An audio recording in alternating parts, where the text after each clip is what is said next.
Frostpunk showed us that city building isn't always about growth, it's about survival. Hello and welcome to GameGen. In this video, we're checking out games that carry the same energy, harsh worlds, tough decisions, and constant pressure to keep your people alive. IXION. IXION is basically Frostpunk's distant cousin out in space, and if you like that constant sense of survival hanging over everything, you're probably gonna be hooked. Instead of a frozen wasteland, you're drifting through the stars on a massive space station, trying to keep humanity alive after some cosmic disaster. Sounds chill, right? Well, not exactly. Right from the start, you're thrown into this weird, claustrophobic world where every decision feels important. You're not just slapping down buildings and watching numbers go up, you're constantly balancing resources, energy, oxygen, research, crew morale, and the ever-present threat of failure. Lose control of one system, and it quickly leads to another problem. And suddenly you're trying to stop fires, power failures, and starving colonists all at once. It's stressful in the best way possible. But what makes IXION stand out is how personal the struggle feels. Your station is more than a bunch of stats. It's this living, breathing thing that can crumble spectacularly if you ignore even one tiny system. One second, you're celebrating a successful distillation plant run. Then the next, you're staring at a cascading power failure while half your population is freezing. The constant cycle of build, adapt, react, repeat keeps you glued to the screen. If Frostpunk taught you to fear the winter, IXION teaches you to fear the void. The setting is different, but the core experience, brutal resource management, unforgiving decisions, and that sweet, sweet tension of survival against the odds, it's right in the same family. Endzone, A World Apart. Endzone, A World Apart proves the apocalypse doesn't always have to be loud and dramatic to be powerful. Instead of a constant panic, it offers a strangely calm, thoughtful take on rebuilding civilization after everything has already gone wrong. You're dropped into a world destroyed by nuclear disaster, leading a small group of bunker survivors back to the surface to start over with nothing but scrap, hope, and a lot of careful planning.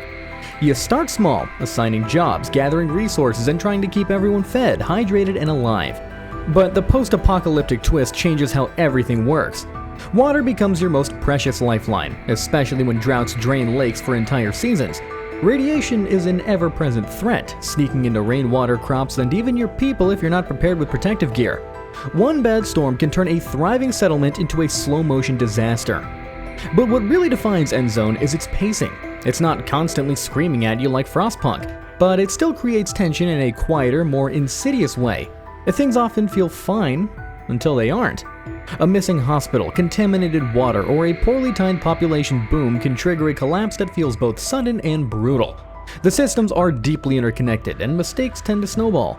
Visually and emotionally, the game leans into cozy apocalypse. Ramshackle buildings, campfires, soft ambient music, and small decorative touches make your settlement feel lived in and hopeful, even when the world itself is broken.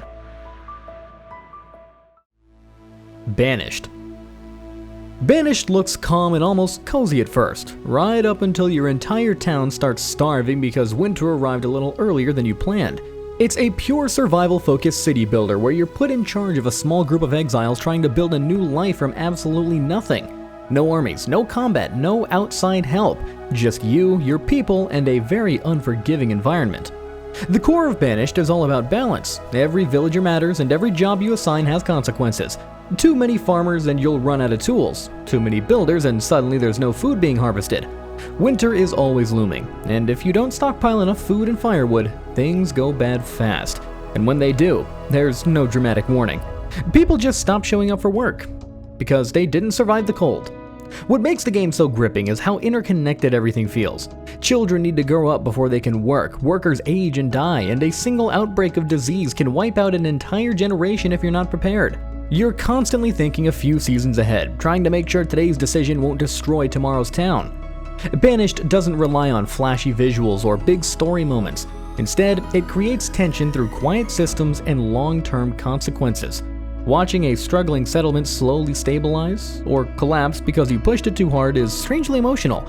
It's slow, it's thoughtful, and sometimes it's downright cruel. But that's exactly why it's so memorable. I'll be covering more games just like this one, so if that's your kind of thing, come hang out and subscribe.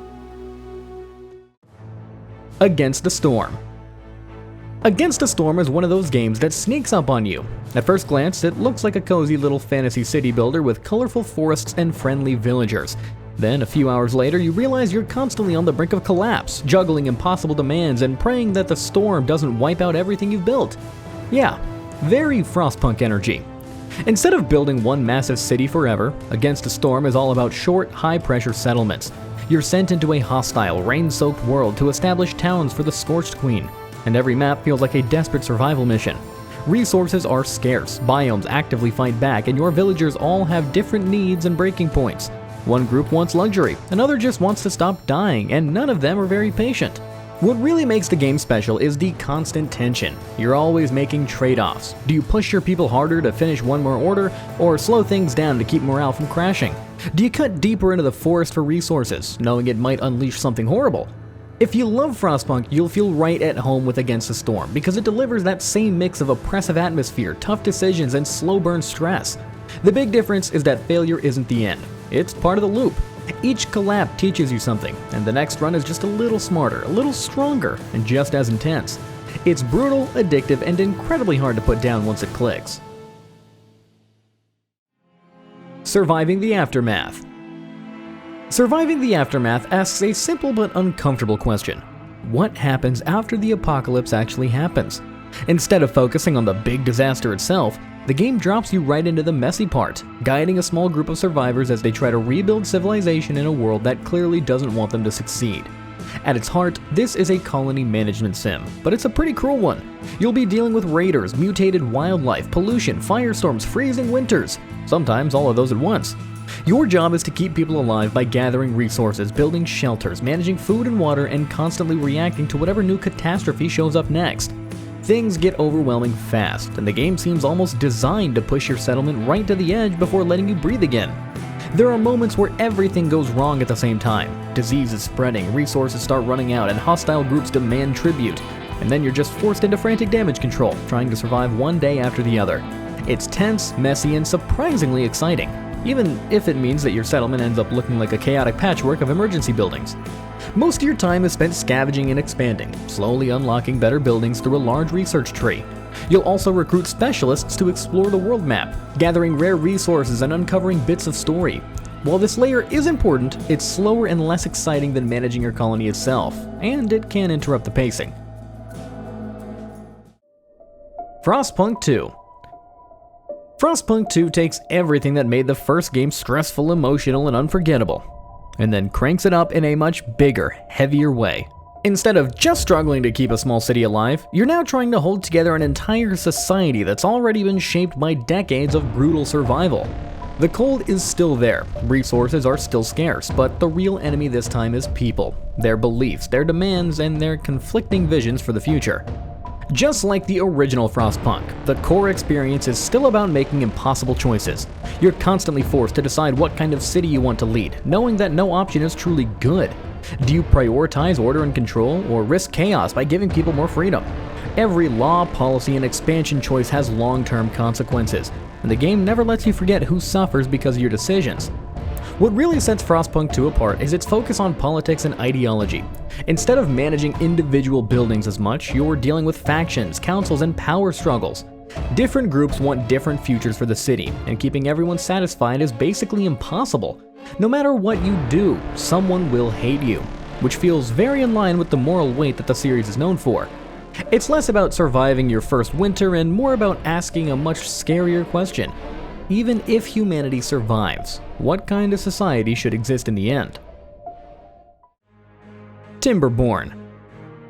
Timberborn is one of those games I genuinely can't stop recommending. And trust me, I've already recommended it more times than I can count. If you like city builders with a strong survival focus, then this one hits a very special sweet spot. At its core, Timberborn is a post-apocalyptic city builder, but instead of humans, you're managing a civilization of highly intelligent beavers. And I don't know, somehow that just makes everything feel even more charming and clever. Water is the heart of the entire game. You're constantly dealing with wet seasons and brutal droughts, which means planning reservoirs, dams, floodgates, and irrigation systems becomes absolutely essential. Mess it up and your whole beaver society can collapse fast. What I really love about Timberborn is just how physical the world feels. Terrains matter a lot. You're not just placing buildings on flat land, you're reshaping the landscape vertically, stacking platforms, carving canals, and building massive water engineering projects. When a plan does finally work and your city starts to survive a long drought, that feeling is incredibly satisfying. There are also different factions with unique playstyles, which adds a ton of replay value. One faction leans more into nature and sustainability, while the other is more industrial and aggressive with technology. Both feel distinct and fun to master. If you enjoy games like Frostpunk or any survival city builder where one bad decision can snowball into disaster, Timberborn is an easy recommendation. They Are Billions. I'll be honest, They Are Billions looks like a very classic steampunk RTS at first, but once you actually play it, you realize it's much closer to a full-on survival horror city builder. And yeah, I love this game. It's the kind of game that absolutely destroys you, makes you restart, and then somehow convinces you to hit new game again anyway. The premise is simple, yet terrifying. You're building one of the last human colonies in a world completely overrun by zombies. Not hundreds, not thousands, but billions. Your job is to slowly expand a fragile settlement while an ocean of undead waits just outside your walls, ready to flood in the moment you make a single mistake. What makes the game so tense is how unforgiving it is. One infected villager can wipe out your entire city in minutes. A tiny gap in your defenses? Game over. A single zombie slipping past your patrols? Suddenly half your population is gone. It has that same Frostpunk style pressure where you're constantly thinking, is this safe? Or am I about to ruin everything? City building here is all about defensive planning. You're placing houses, farms, power generators, and production buildings, but every expansion needs walls, towers, and soldiers to protect it. And when the massive zombie waves do finally arrive, it turns into pure chaos. Alarms blaring, defenses firing, and you are just praying that your preparations were enough. Unlike Frostpunk, it's less about moral choices and more about pure survival tension. But the vibe is very familiar. Bleak world, constant pressure, and brutal consequences for small mistakes. Surviving Mars. Surviving Mars is a city builder that looks calm and methodical on the surface, but is constantly keeping you on edge in a very fun way. The basic idea is simple. You're building and managing the very first human colony on Mars. But the tricky part, Mars really doesn't want you there. You start by landing drones, setting up domes, and figuring out how to keep your colonists alive in a place with no breathable air, no liquid water, and frequent disasters. Oxygen, water, power, food. Everything's interconnected, and one small mistake can spiral into a full-blown colony crisis. A power outage during a dust storm? Yeah, that's how people start panicking and things fall apart fast. What makes Surviving Mars especially fun is how much personality and variation it has. You choose a sponsor and commander profile at the start, which subtly changes how your colony plays. Your colonists also have traits, flaws, and quirks. Some are geniuses, some are lazy, some crack under pressure. So managing people is just as important as managing pipes and cables. As your colony grows, the game opens up with research trees, terraforming options, and mysterious Mars anomalies that add light storytelling and unexpected events. It's not a cozy city builder, but it's deeply satisfying. When everything finally clicks and your colony runs smoothly on an unforgiving red planet, it feels earned. If you enjoy thoughtful strategy, slow burn progression, and a bit of sci-fi tension, Surviving Mars is an easy recommendation. Northgard. Northgard is the kind of strategy game that looks friendly and almost relaxing at first glance, but slowly proves that survival is never guaranteed. Instead of managing a desperate city in a frozen wasteland like Frostpunk, you're guiding a Viking clan as they try to settle an untamed, hostile land that really doesn't care if you're prepared or not.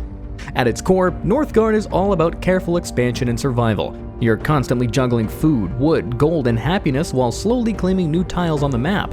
Every new area comes with its risks: wolves, Draugr, or simply land that's just hard to sustain.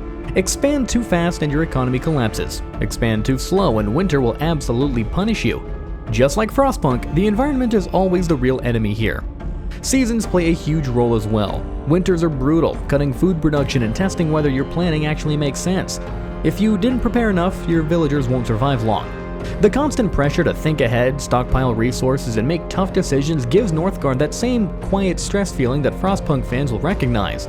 What really sets Northgard apart though is its clan system. Each clan has unique bonuses and playstyles. Some focus on trade, others on military power, exploration, or economy. This adds a lot of replayability and does make everything feel slightly different, especially in story mode or conquest mode. It is less dramatic than Frostpunk and a bit more relaxed in presentation, but the tension is definitely still there under the surface. Stranded: Alien Dawn. Stranded: Alien Dawn feels a lot like Frostpunk if you zoom in from managing a whole city to watching a small group of people struggle to survive day to day. Instead of leading a massive society, you're thrown down onto an alien planet with a handful of survivors and told to somehow make it work. The game is all about survival under pressure. You gather resources, build shelters, and try to keep everyone fed, rested, and mentally stable while the planet throws problems at you. The weather can be brutal, food can run out fast, and alien wildlife is very much not friendly. Much like Frostpunk, every decision has its consequences, and small mistakes tend to snowball into bigger ones. What really makes Stranded: Alien Dawn shine is its focus on individual characters. Each survivor has their own skills, personalities, and emotional needs. Someone might be great at crafting, but terrible under stress, while another might break down mentally if things go wrong for too long. Managing moods, relationships, and mental health becomes just as important as building walls and defenses. Combat and base defense add yet another layer of tension. Hostile alien creatures can attack your settlement, forcing you to plan layouts carefully and prepare for the worst-case scenario. There's also a light narrative touch, with different scenarios and story events that change how each playthrough unfolds. It's not as morally heavy or cinematic as Frostpunk, but the constant struggle to survive in a hostile environment feels very familiar. Farthest Frontier. Farthest Frontier feels like a slower, more grounded take on the kind of survival pressure you get in Frostpunk, just without the giant generator and moral ultimatums. Instead of leading a desperate society at the end of the world, you're guiding a small group of settlers trying to build a town in the middle of absolute nowhere. You start with almost nothing, and every early decision really matters. Food production, shelter, firewood, and basic tools all need to be carefully planned, because nature is constantly working against you. Harsh winters, diseases, wild animals, and raiders can quickly turn a peaceful settlement into a disaster zone. Like Frostpunk, the tension comes from knowing that one bad season or poorly timed shortage can undo hours of careful planning. What makes Farthest Frontier stand out is its deep simulation of everyday survival. Villagers need proper nutrition, clean water, healthcare, and protection from the cold. If you ignore these details, people don't just slow down, they get sick, they starve, and they die. Watching your town struggle through winter while hoping your food stores last is very much a Frostpunk-style experience, just wrapped up in a more traditional medieval city builder. The game also rewards long-term planning. You slowly expand into farming, trade, industry, and defense, turning a fragile frontier camp into a self-sustaining town. But growth always comes with new risks. Whether it's raider attacks or resource shortages, it's much less dramatic but more realistic than Frostpunk. But the survival tension is all still there. Settlement Survival. Settlement Survival is a survival city builder that gives off strong Frostpunk vibes, just wrapped up in a much friendlier and more colorful package. Don't let the cute visuals fool you though. This game is all about struggling to keep your people alive when resources are tight and nature refuses to cooperate. You start with a small group of settlers and very limited supply, then slowly build up a functioning settlement from scratch. Food, housing, tools, health, and happiness all need constant attention. If one system falls behind, everything else starts to unravel. Run out of food, and people starve. Ignore sanitation, and disease spreads fast. Just like in Frostpunk, it often feels like you're reacting to problems while trying to prepare for the next inevitable disaster. What makes Settlement Survival interesting is just how deep its production chains go. Even basic items require multiple steps and workers, so planning efficient layouts becomes a big part of the challenge. Seasons also matter a lot. Winters can be brutal, crops can fail, and if you didn't stockpile enough supplies, your settlement might not make it through. That slow buildup of pressure feels very familiar if you've ever played Frostpunk. The game also gives you different scenarios, difficult settings, a long-term progression system that keeps things fresh across multiple runs. It's less about moral dilemmas and dramatic storytelling, and a bit more about survival logistics and optimization. The Wandering Village. The Wandering Village is a survival city builder with a really unique twist that immediately sets it apart from most games in the genre. Instead of building your settlement on static land, you're building an entire village on the back of a giant, gentle creature called Onbu, slowly wandering through a dangerous post-apocalyptic world. At its core, the game is about survival under constant environmental pressure. Very much a, you guessed it, Frostpunk-style feeling, but with a softer, more hopeful tone. The world outside Onbu is filled with toxic spores, extreme biomes, and limited resources, so you're always planning ahead. Food, water, medicine, and housing all need careful management, and space on Onbu's back is limited, making every building placement matter. What makes the Wandering Village especially interesting is the relationship between your villagers and Onbu. You're not just managing people, you're also deciding how to treat the creature carrying them. You can choose to live in harmony, caring for Onbu's needs and respecting its health, or push it harder to survive dangerous areas faster.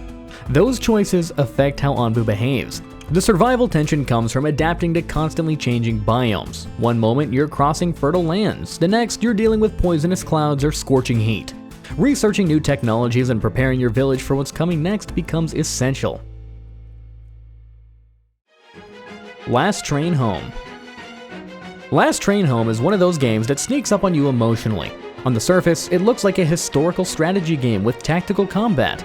But once you start playing, it quickly becomes a survival story about endurance, sacrifice, and getting people home alive at any cost. Set during the chaos of the Russian Civil War, you're guiding the Czechoslovak region across a frozen, hostile Siberia on a single armored train. And that train is your entire world. If you like Frostpunk, this will feel familiar in all the right ways. The core tension doesn't come from winning battles, but from keeping your people alive when everything is falling apart. Between missions, you manage the train like a moving city. Soldiers aren't just fighters, they're cooks, doctors, engineers, and guards. Someone needs to shovel coal, someone needs to treat the wounded, and someone needs to keep morale from collapsing. Run out of fuel or food in the middle of winter, and it doesn't matter how good you are at combat. The journey simply ends. When you stop to scavenge or fight, the game lifts into tactical RTS combat. You move small squads through ruined villages and snowy battlefields using cover, stealth, and careful positioning. Losses hurt because every soldier has a name, a backstory, and a rollback on the train.